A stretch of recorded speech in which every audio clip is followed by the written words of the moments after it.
Se encontra molhadinho, mas não foi nenhuma chuva que molhou. Foram os olhos do meu bem quando abraçamos naquele adeus que o destino ordenou. Naquele instante nossos olhos se orvalharam.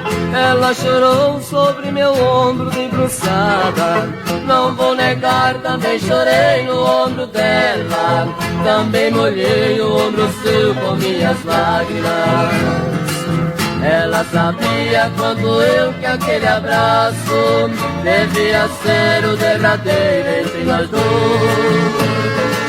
Porque a voz da consciência nos dizia: separem hoje pra não ser pior depois. Diz o ditado, conversando é que se entende. Nós conversamos e entendemos nossos erros. E apesar do grande amor que construímos, aquele foi o nosso abraço derradeiro.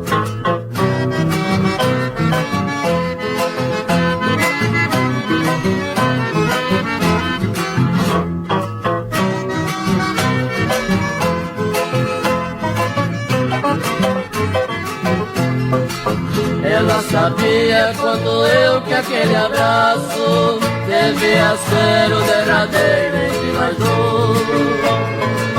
Porque a voz da consciência nos dizia: separem hoje pra não ser pior depois.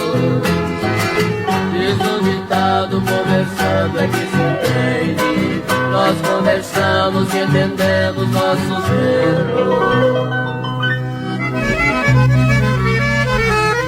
E apesar do grande amor que construímos, aquele foi o nosso abraço derradeiro.